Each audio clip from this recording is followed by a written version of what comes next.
हाँ तो दोस्तों, इस वीडियो के अंदर हम बीडी इंडस्ट्रीज के आईपीओ के बारे में बात करेंगे और जानेंगे कि इस आईपीओ के अंदर आपको अप्लाई करना चाहिए या नहीं। चलिए शुरू करते हैं। तो देखिए, सबसे पहले हम ये जानेंगे कि ये कंपनी क्या काम करती है। ये जो कंपनी है 1984 में ये कंपनी स्टार्ट हुई, यानी कि ऑलमोस्ट अगर हम बात करेंगे अराउंड 40 से 41 ईयर्स से कंपनी को स्टार्ट हुए हो चुके हैं।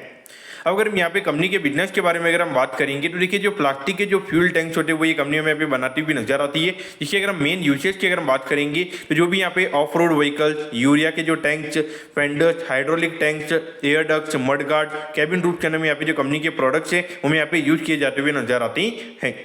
अब करेंटली अगर हम यहाँ पे कंपनी के मैन्युफैक्चरिंग फैसिलिटीज की अगर हम बात करेंगे तो करेंटली 3 मैन्युफैक्चरिंग यूनिट्स हमें यहाँ पे कंपनी की नजर आती है। और अगर हम एक और यूनिट की अगर हम बात करेंगे तो वो भी कंस्ट्रक्शन में हमें यहाँ पे नजर आती है। यानी कि जब एक और यूनिट यहाँ पे कंपनी की बन जाएगी तो अभी कहने की हमें यहाँ पे एडिशनल रेवेन्यू ग्रोथ हमें यहाँ पे आने वाले टाइम पे यहाँ पे कंपनी के अंदर देखने को मिल सकता है। अब अगर हम यहाँ पे कंपनी के अंदर अगर हम यहाँ पे टोटल नंबर ऑफ एम्प्लॉयज की अगर हम बात करेंगे तो अराउंड 98 एम्प्लॉयज हम यहाँ पे कंपनी के अंदर काम करते हुए नजर आते हैं। और अभी एक और यूनिट यहाँ पे कंपनी के में यहाँ पे बनती हुई नजर आ रही है। जब ये यूनिट पूरी बन जाएगी तो वहाँ पे कहने की जो कंपनी का एम्प्लॉय काउंट है वो 15-20 जनों से हमें यहाँ पे और बढ़ता हुआ नजर आएगा। अब अगर हम यहाँ पे कंपनी के ऑब्जेक्टिव के बारे में अगर हम बात करेंगे, यानी कि जो आईपीओ से कंपनी को पैसा मिलने वाला है उसको कंपनी कैसे यूटिलाइज करने वाली है, तो देखिए लगभग यहाँ पे 17-18 करोड़ के लगभग का जो डेट है वो हमें यहाँ पे कंपनी क्लियर करती हुई नजर आएगी। तो उससे ऑलमोस्ट अगर हम बात करेंगे तो पोस्ट टैक्स लगभग यहाँ पे 1 करोड़ 30 से 1 करोड़ 40 लाख के लगभग हमें यहाँ पे जो कंपनी की प्रॉफिटेबिलिटी है वो हमें यहाँ पे बढ़ती हुई नजर आ सकती है। और अगर हम यहाँ पे वर्किंग कैपिटल के रिक्वायरमेंट के बारे में अगर हम बात करेंगे तो देखिए अराउंड यहाँ पे 14 से 15 करोड़ रुपए में यहाँ पे कंपनी वर्किंग कैपिटल के लिए यूज करती हुई नजर आएगी। और उसके अगर हम बात करेंगे तो अराउंड 5.4 करोड़ रुपीज हमें यहाँ पे कंपनी एडिशनल मशीनरी बाय करने में हमें यहाँ पे यूज करती हुई नजर आएगी। ऑलमोस्ट अगर हम देखेंगे तो यहाँ पे जो डेट का नंबर यहाँ पे क्लियर हो रहा है तो उसकी वजह से कहीं ना कहीं हमें ऑलमोस्ट यहाँ पे 15-16% से यहाँ पे जो कंपनी का प्रॉफिट का नंबर है वो हमें यहाँ पे इंप्रूव होता हुआ नजर आ सकता है। अब अगर हम यहाँ पे कंपनी के फाइनेंशियल्स के बारे में अगर हम बात करेंगे तो देखिए 2023 में लगभग यहाँ पे 55 करोड़ के लगभग यहाँ पे कंपनी का रेवेन्यू का नंबर था। और 2024 में यहाँ पे कोई ज़्यादा ग्रोथ देखने को यहाँ पे नहीं मिली थी। और उसके बाद में अगर हम देखेंगे तो एकदम से यहाँ पे जो रिसेंटली जो फाइनेंशियल ईयर खत्म हुआ है उसके अगर हम बात करेंगे तो अराउंड 84 करोड़ के लगभग का नंबर हमें यहाँ पे नजर आता है। यानी कि ऑलमोस्ट अगर हम बात करेंगे तो अराउंड 29 करोड़ से हमें यहाँ पे जो कंपनी का रेवेन्यू का नंबर है वो हमें यहाँ पे बढ़ता हुआ नजर आया है। यानी कि ऑलमोस्ट अगर हम बात करेंगे अराउंड 40-45% से हमें यहाँ पे जो कंपनी के रेवेन्यू के नंबर से हमें यहाँ पे बढ़ते हुए नजर आए हैं। तो कहने की अगर हम देखेंगे तो यहाँ पे जब कंपनी का आईपीओ आ रहा है और उसके एकदम 1 साल पहले अगर हम यहाँ पे एकदम ज़्यादा ग्रोथ अगर देखने को मिल रही है तो वहाँ पे कहने की थोड़ा कॉशियस रहना चाहिए। लेकिन उससे पहले अगर हम देखेंगे तो 2 साल यहाँ पे ऑलमोस्ट यहाँ पे फ्लैटिश नंबर हमें यहाँ पे कंपनी के नजर आते हैं। और एकदम से यहाँ पे 50% से लगभग की अगर यहाँ पे कंपनी के नंबर्स में ग्रोथ आई है तो वो कहने की देखा जाए तो ऐसा भी हो सकता है कि आईपीओ के आने के बाद में यहाँ पे कहने की जो कंपनी के नंबर्स वो यहाँ पे सस्टेनेबल यहाँ पे नहीं रहेंगे। और अगर हम यहाँ पे प्रॉफिटेबिलिटी की बात करेंगे तो 1 करोड़ 49 लाख से हमें यहाँ पे नंबर 3 करोड़ 18 लाख के लगभग यहाँ पे बढ़ता हुआ नजर आया है। लेकिन यहाँ पर अगर हम देखेंगे तो रेवेन्यू का नंबर में यहाँ पे कुछ ज़्यादा चेंज होता हुआ नजर नहीं आया है। लेकिन अगर हम प्रॉफिटेबिलिटी की बात करेंगे तो डबल से भी ज़्यादा में यहाँ पे कंपनी का जो प्रॉफिट का नंबर है वो हमें यहाँ पे बढ़ता हुआ नजर आया है।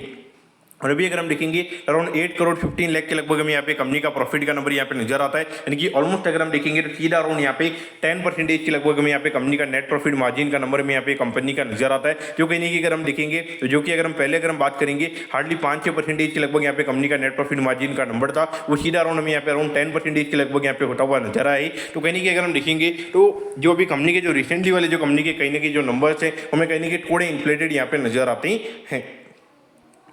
अब अगर हम यहाँ पर कंपनी के आईपीओ के डिटेल्स के बारे में अगर हम बात करेंगे तो देखिए 30 जुलाई को ये आईपीओ में स्टार्ट होता हुआ नजर आएगा और 1 अगस्त को ये आईपीओ में क्लोज होता हुआ नजर आएगा। अगर हम प्राइस बैंड के बारे में अगर हम बात करेंगे तो 108 के कट ऑफ प्राइस पे कंपनी में यहाँ पे शेयर देती हुई नजर आ रही है। और 1200 शेयर का लॉट शेयर में यहाँ पे कंपनी का नजर आता है। यानी कि एक लॉट को अप्लाई करने के लिए यहाँ पे 2400 शेयर के लिए यहाँ पर आपको अप्लाई करने पड़ेगा। तो उसके लिए अराउंड यहाँ पर आपको 2.5 लाख रुपए के लगभग यहाँ पर आपको एक लॉट को अप्लाई करने के लिए लगने वाली है। अब अगर हम आईपीओ के इश्यू साइज की अगर हम बात करेंगे तो देखिए अराउंड 45 करोड़ 36 लाख के लगभग का आईपीओ का जो में यहाँ पे नजर आता है। और ये पूरा पैसा में यहाँ पे कंपनी के पास में जाता हुआ नजर आएगा। और इसमें अगर हम रिटेल कोटा की अगर हम बात करेंगे तो अराउंड 35% के लगभग हमें यहाँ पे कंपनी का रिटेल कोटा यहाँ पे नजर आता है। यानी कि लगभग 15-16 करोड़ के लगभग का रिटेल कोटा में यहाँ पे कंपनी का नजर आता है। और अगर हम यहाँ पे लिस्टिंग की अगर हम बात करेंगे तो बीएससी के एसएम प्लेटफॉर्म पे कंपनी में यहाँ पे लिस्ट होती हुई नजर आएगी। अब अगर हम आईपीओ के टाइम टेबल के बारे में अगर हम बात करेंगे तो देखिए 4 अगस्त को यहाँ पर आपको पता चल जाएगा कि आपको अलॉटमेंट मिला ही। अगर अलॉटमेंट नहीं मिलता तो 5 अगस्त को आपको यहाँ पे रिफंड मिल जाएगा। 5 अगस्त को यहाँ पर आपको डीमेट अकाउंट में शेयर आ जाएंगे अगर आपको अलॉटमेंट मिलता ही। और 6 अगस्त को यहाँ पे ये कंपनी में यहाँ पे लिस्ट होती हुई नजर आएगी। अब अगर हम यहाँ पे कंपनी के वैल्यूएशन के पैरामीटर्स की अगर हम बात करेंगे तो देखिए ऑलमोस्ट यहाँ पे अराउंड 153 करोड़ के मार्केट कैप पे कंपनी का आईपीओ में आता हुआ नजर आ रहा है। तो इस पॉइंट ऑफ व्यू से अगर हम वैल्यूएशन की अगर हम बात करेंगे तो अराउंड 18 से 19 के पी रेशियो पे हमें यहाँ पे ये कंपनी का आईपीओ आता हुआ नजर आ रहा है। देखिए जिस तरीके से अगर हम देखेंगे तो एकदम से जो सडन स्पाइक हमें यहाँ पे कंपनी की प्रॉफिटेबिलिटी में और रेवेन्यू में जो देखने को मिला है, तो वहाँ पे कहीं ना कहीं अगर हम देखेंगे तो वैल्यूएशन थोड़े से हमें यहाँ पे हाइयर साइड में यहाँ पे कंपनी के नजर आते हैं। लेकिन देखिए जो डेट हमें यहाँ पे कंपनी क्लियर करती हुई नजर आएगी तो उससे ऑलमोस्ट यहाँ पे सिर्फ डेट क्लियर करने से हमें यहाँ पे कहीं कि 10 करोड़ के लगभग का प्रॉफिट यहाँ पे कंपनी का होता हुआ नजर आ सकता है। और यहाँ पर अगर हम देखेंगे अगर थोड़ा बहुत अगर ये कंपनी में भी ग्रोथ आती है तो वहाँ पे लगभग 11-12 करोड़ के लगभग का प्रॉफिट हमें यहाँ पे ये कंपनी करती हुई नजर आ सकती है। तो इस पॉइंट से अगर हम बात करेंगे तो कहीं कि आईपीओ का साइज छोटा है, बिजनेस मॉडल थोड़ा ओके में करंटली हमें यहाँ पे नजर आता है, थोड़ा केपेक्स के रिगार्डिंग भी ये कंपनी का आईपीओ में आता हुआ नजर आ रहा है। तो इस पॉइंट से अगर हम बात करेंगे तो ऐसा लगता है कि कहीं कि अराउंड 10 से 15% के प्रीमियम पे ये कंपनी में यहाँ पे खुलती हुई नजर आ सकती है। तो अगर थोड़े से माइनर प्रीमियम के लिए अगर आपको अप्लाई करना है तो वहाँ पर अप्लाई किया जा सकता है। लेकिन जो लोग यहाँ पे बिल्कुल भी रिस्क लेना पसंद नहीं करते उन्हें टोटली यहाँ पे अवॉइड करना चाहिए। लेकिन जो लोग अगर थोड़ा कैपिटल पे अगर रिस्क ले सकते हैं तो वो यहाँ पर कहीं ना कहीं अराउंड 10 से 15% के प्रीमियम के लिए, और माइंड में रखना पड़ेगा कि कहीं ना कहीं 5% के डिस्काउंट पे भी हमें यहाँ पे ये कंपनी खुलती हुई नजर आ सकती है। तो इस पॉइंट से यहाँ पर आपको अप्लाई करना चाहिए। तो दोस्तों मैं कहता हूँ कि बीडी इंडस्ट्रीज के आईपीओ के बारे में आपको सब कुछ समझ में आ गया होगा। अगर आपकी कोई भी क्वेरीज है आप कमेंट कीजिए, मैं जरूर आपके कमेंट पर रिप्लाई करूंगा। ओके दोस्तों, thank you, have a nice day.